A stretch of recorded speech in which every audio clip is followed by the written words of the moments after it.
I'm excited to be here with you this evening because I wanted to talk about something that I think is important and something I also hear a lot about.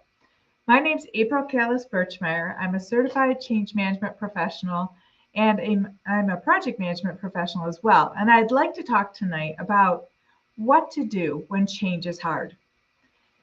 This change is hard is kind of a theme that is constantly being discussed whenever I'm talking with people. They say, but change is hard.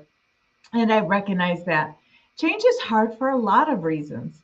I mean, when we think about what change actually is, change is that transitional process of moving from the current state, from where we currently are, either as individuals or in an organization, moving from the current state to a future state. And that future state is difficult to move to because we don't always know what it's going to be like, and it seems like it's going to be difficult to move there. So, when we look at that idea of change as being that process of moving from the current state to the future state, yes, it absolutely can be hard. But I think that it's important to also recognize that change feels hard because it's new and different, and it's not routine and it's not comfortable. When I think about the number of implementations that I've worked on over the years, I know that we have prepared people to move through this change process. I've worked really, really hard to ensure that people have the communication that they need to understand the change, that they have had the training that they need to be able to function in the new world. I've also worked hard to help the business unit work through a transition process to ensure that the new business process is understood before we go live with that change. And I've also done a lot of kind of deep dives with different stakeholder groups to ensure they feel like they've been heard and that we've taken their suggestions and ideas and requests into consideration. And where possible, we have absolutely met those expectations and requests. So, when I've done a lot of organizational change management implementations, and at this point, I think I'm up to about 20 or so, we have really focused on how to make change easier. And yet, because we're moving from something that's comfortable and known to something that's uncomfortable and unknown, it feels hard. And I think change is always hard. I mean, change is hard even when we decide we want to do something, when we make our own choice to change. Maybe it's something like we decide to move, physically sell our home that we're currently in and move to a new home. That is a very, very difficult change. It seems so easy in that first love of finding the new home. It's like, we'll just move. But the actual mechanics of moving are difficult, as many of us have struggled with over the years. I remember a particular move that was very difficult, moving myself and my husband and our three daughters from a home in Michigan to a home in Ohio. It was a difficult move because not only were we taking all of our belongings and changing to a different house, but all of the relationships, all of the past history, all of the school friendships and friendships developed over time were instantly severed. And there was no way to really maintain them. I mean, you can email and text people, and you can meet on Facebook or whatever tool my daughters were using at the time. But it is still difficult. It's still emotionally very challenging. And that was a really difficult move. So when change is hard, we can do a few things. But one of the things I think that we first have to recognize is that, yes, it is hard sometimes, but there are ways that we can make it simpler. There are ways we can make it easier. And there are ways that we can deal with other people that make change harder. So we'll talk about all of those things today. So uh, I have mentioned this from time to time about the difficulty of making change to our comfortable routine, even when it's positive change we choose. And the example I tend to use is the example that many of us are very familiar with. That's the situation where you decide to join a gym and go to the gym to work out. And I know that whenever I join something, I am very gung ho, very excited about being a part of a gym. Or recently, I had joined a pure barre class. Uh, uh, facility where you could go during the week and do your bar routine, which is not a drinking bar, unfortunately, but is a ballet bar exercise. And I was very excited. I went, I think, 6 days in a row the first week and a couple days second week. And by the third week, though, I was starting to find reasons that I couldn't attend. And they were very legitimate reasons. I had a family member who was ill and needed my attention and help. That's a very legitimate reason. But I also recognized that as soon as I started to have these difficulties in scheduling, that's when that change became hard. And getting back there, getting back to, trying to pursue this new routine was so hard. I actually just felt like all I could do at that moment was stick with the current routine, not be able to fully adopt the new routine. And so there's a lot going on there, right? My desire and my interest in doing something, and yet the difficulty of breaking the pattern, breaking the routine, breaking the habit, and actually breaking the expectation that others have of us many times, to pursue something that at that moment felt like it was a little bit uh, too self-interested for my taste. And yet I recognize that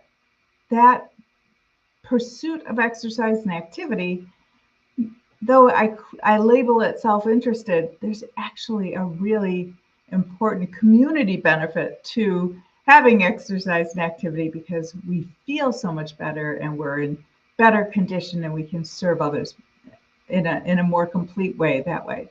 So I think about that, but sometimes it's other people who are making change feel really hard.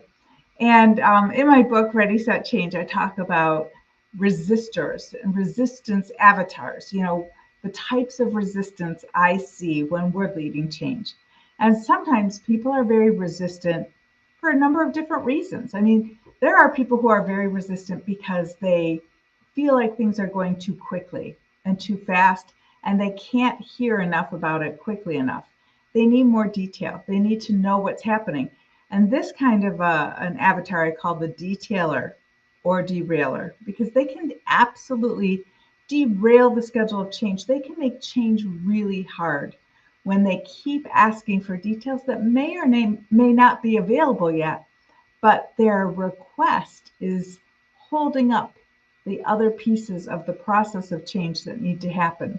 So that can be a difficult avatar to deal with in terms of resistance. Another avatar that I think is difficult to deal with in terms of resistance often doesn't appear resistant at all. They seem to be quite happily accepting change. And that would be the socializer saboteur. The socializer saboteur is a really hard to see resistor sometimes, because the socializer loves to socialize. They're very good at influencing people through their social skills, their enthusiasm, their capability in terms of communication, and their charm. They're really good at sharing information about change and seeming to be quite upbeat, but they can easily get discouraged and frustrated. And when that happens, they become resistant to change. When that frustration sets in for them, they might stop being the socializer, but start being becoming the saboteur, where they are using nonverbal skills and influence and their masterful communication skills to cast shade or doubt on this particular change initiative. I might just be somewhat sarcastic about the change, like, it's not really going to happen. I'll believe it when I see it. And that can really mean a lot to people who have heard positive things from the socializer.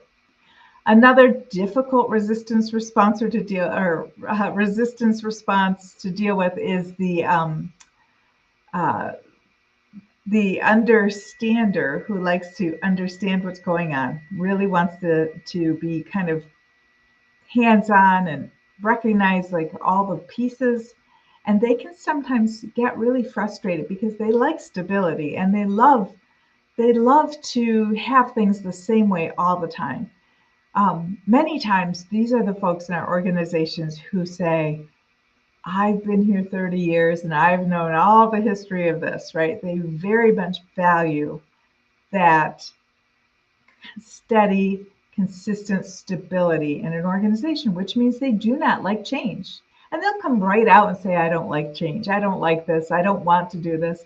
And one of the difficulties of that understander is that they are somewhat of the glue that holds people together. And since they're the glue, people really do listen to them when it comes to this questioning of how is this change going to be. I go to my understander who always listens to me, always has good advice, always takes the time to really learn about things. And that understander says, I don't plan on doing this. I'm going to retire.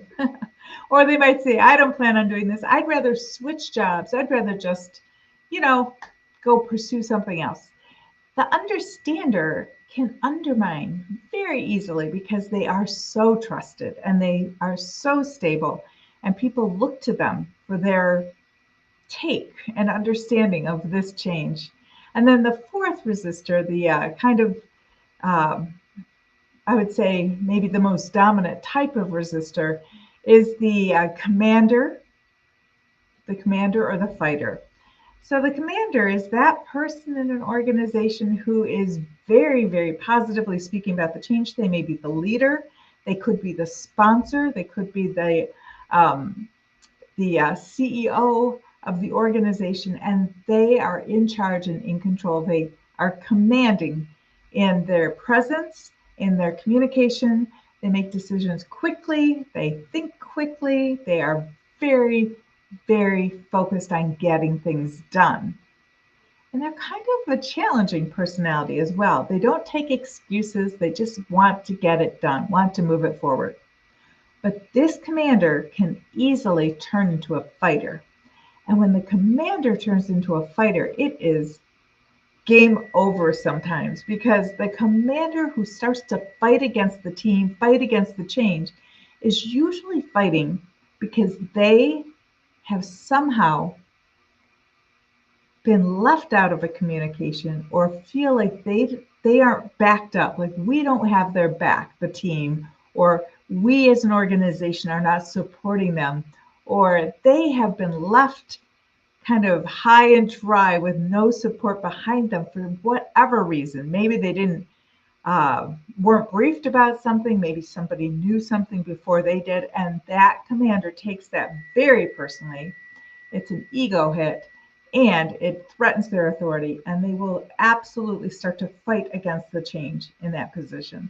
And this could even be a commander where you have somebody in an organization who says, you may have this resistance response. They might say to everybody's face, we really are excited about this change, but they turn around and speak against it when they are not out in front. And that can be a commander-fighter behavior as well. So these resistance responses can make change feel really hard. But we can mitigate this sort of response. We can learn about these types of avatars and what helps them to stay more positive and to stop fighting to make change so hard, but to start actually getting what they need so they can stop resisting so much. I think that anything that we can do, like working with individual types of resistance avatars or helping draw visuals and sharing that relevant, relatable story of change, can actually make change quite a bit easier. I think there's a lot of pieces that we can do also to kind of take care of ourselves as we're going through change. So I told you about my personal change of having to move, 3 a whole family off to a different state, and it was kind of over one weekend. And all of a sudden, school was starting, and there's new relationships to try to manage and build, and new job expectations, and new house and neighborhood and surroundings. And all of these things are sometimes, feeling overwhelming. And that's where having a change impact assessment and really looking at your organizational structure, or even looking at your personal individual changes and seeing how many changes are coming at once. Because if there's anything that we can do to maybe delay one of the changes, maybe we reschedule uh, some sort of a, a project update, or some sort of maybe a software update. Maybe it gets pushed out 3 months to allow people to adopt the change that they're in. That can help make change easier. When we are able to sort of reschedule and reshuffle things to make things easier, that's better. One of the ways that I could have had an easier change in my personal situation would have been if I had personally started my new role in the new state um, a couple of months prior to moving, so that it would be me by myself learning this new job expectation and learning how to work there, and starting to get an understanding of the community, starting to build some relationships before bringing everybody else over into that place. So I think anywhere that we can start to look for a way to make change easier is great. I know that there are some other ways that we can make changes easier for people. Obviously, the relevant, relatable story of change, and making sure people understand that that story applies to them, and that we will be providing things going forward, like communication tools, like visuals such as story maps, or even maps of our change process, workshops where we individually work with units to help them transition from what they're currently doing to preparing for how they'll do things in that new world. All of these things can make change simpler and easier. And I think that's a really important piece. Please feel free to let me know if you know of any ways that you can quickly make change easier, because I think that, just identifying the avatars and then knowing what avatar needs what type of information to help them be less resistant. I think that doing it in smaller bites and rescheduling whatever is possible to reschedule, so that we're not inundating our stakeholders or our customers or our families with change all at one time. I think it's also important to practice self-care during change, because change is is something that takes a lot of energy and a lot of motion to get it moving.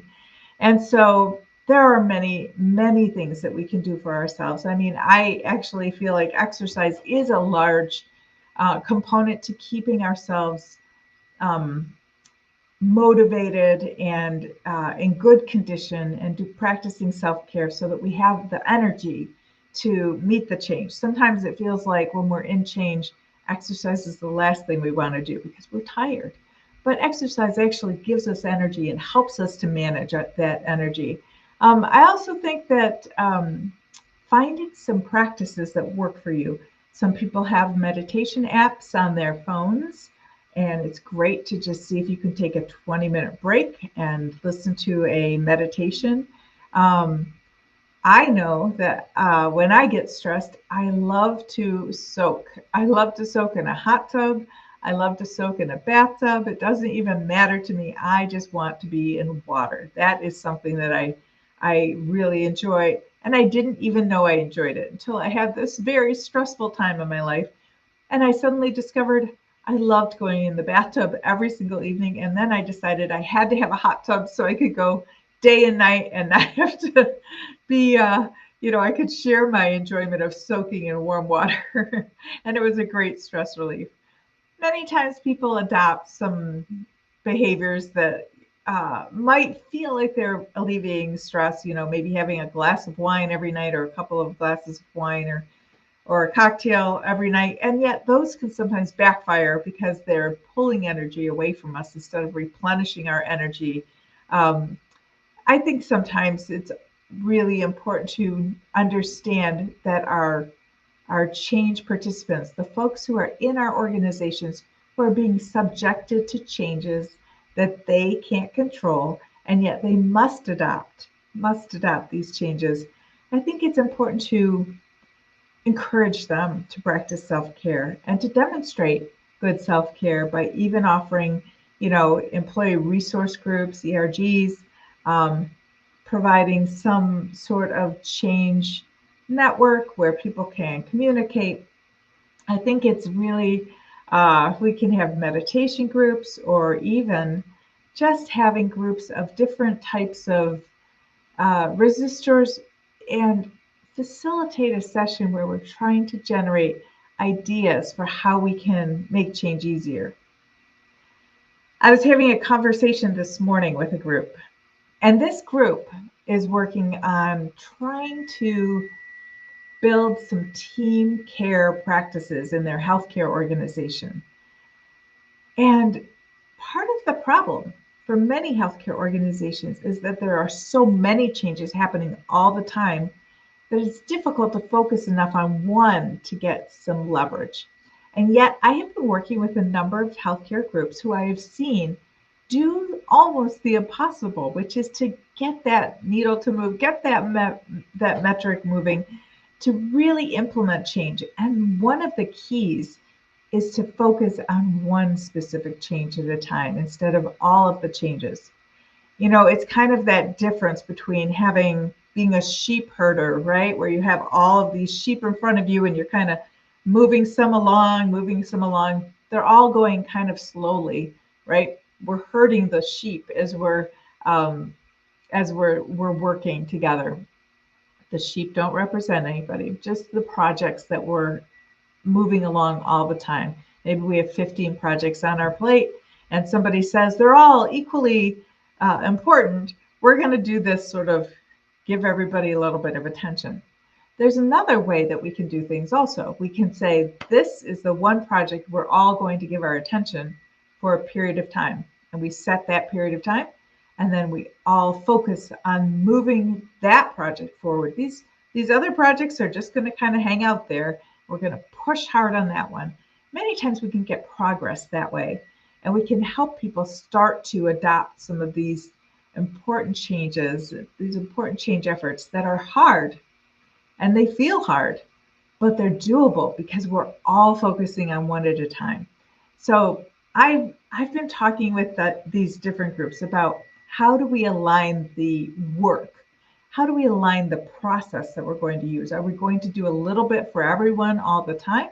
Are we going to laser focus on a particular project, idea, or process, and then put all of our effort and attention in that direction, get that thing moving, and then be able to stand back and say, now what? What's next? But I do think that caring for ourselves during change, recognizing that change is moving from what we know to what we don't know, and none of us likes that. And also understanding where resistance comes from and how people become resistant and how we can sort of help them release that resistance so they can be more accepting. All of those pieces are extremely important because change can be very hard. Change can be very difficult. And knowing how to help the individuals who are going through the change, as well as the organizations who must adopt this change, is essential to being a change management professional, and also essential for our own progress, success, and satisfaction in the work that we do. So if you have more interest in learning about how to either break through some of these resistance barriers we see, or help individuals and organizations figure out some of those ways to make change simpler, like using the READY framework, where we have 5 simple steps to make change simpler and easier, and we have a very clear path that everybody can understand, to follow, to make change easier. If you're interested in that, please join our Ready, Set, Change Accelerated Training and Exam Prep that starts on April 22nd is our next cohort. And this is a 3-week program, very accelerated. It is not for somebody who wants to take their time. So I do have to tell you that. Very accelerated program. But when you come to our training, you'll not only learn the way to help make change easier by using this framework that's so clear, so simple, so easy for everyone to follow, but you will also be able to prepare for and pass your change management, certified change management professional exam, the CCMP. I have my CCMP and I earned it in 2016. It's very, very valuable certification. And if you have interest in change management, this is what I think you should pursue. The sister certification to the PMP, the Project Management Professional Certification. So if you're looking for a way to understand these pieces, to make change simpler, to make change easier, and knowing what to do when change is hard, please come join us. We'll be starting on April 22nd. And if you go to Ready, Set, Change, or Ready, Set, Change book.com, you'll find readysetchangebook.com. It will take you to the website. You can navigate to springboard-consult.com. So we'll put that in the comments below. But you can navigate to springboard-consult and look at the Ready, Set, Change training, and you'll see the 3-week calendar that we have for our training, and you'll start to be able to recognize all of the pieces of that training. That also includes the Certified Change Management Professional exam application and preparation, so that you can pass your certification and really upscale and uplevel your career by becoming a CCMP. If you're already a CCMP and you still feel like you'd love to add to your education and your knowledge and have a simple, clean, easy to understand framework that you can share with your clients and share with your organization, please join us, because we will be sharing that. And that's exactly one of the things that makes change less hard, makes change much easier, is to have a comprehensive, easy to understand, easy to demonstrate, and very effective change management framework that you can use to make change simple for you and for your organization and for the individuals around you. Thinking about what I would have done differently, I absolutely, in my own individual change, would have completely done things differently now that I understand more clearly how having a relevant, relatable story could have helped us, as a family, could have helped neighbors and everybody understand. It also would have helped because engaging the leaders, ensuring that we, my ex-husband and I, had been in leadership roles with our family, would have helped the children a great deal, would have helped many things. And then also having advanced communication, so it wasn't just happening in real time, that everyone knew what was coming. Developing and supporting each other, training on how to get on to the new school, how to get to the daycare afterward. All of that would have been extremely helpful. And then if we'd had, well, we did have resistance, but seeing resistance, I would have had a better approach to understanding how to help that resistance, how to help that understander who wants to be an underminer, how to help them understand where in the world we were by presenting more of a visual map of here's where things are in this individual change, and this is where we're managing our change so that we will land in full adoption of this change. That's what we need to do for individual change. That's how we need to help our organizations. And that's what we can do when we know that change is hard. So I appreciate talking with you today, and I look forward to seeing you perhaps in our cohort that starts April 22nd, Ready, Set, Change, Accelerated Training and Exam Prep. Come join us. We'll talk a lot about how to make change simpler, easier, and more effective. Take care.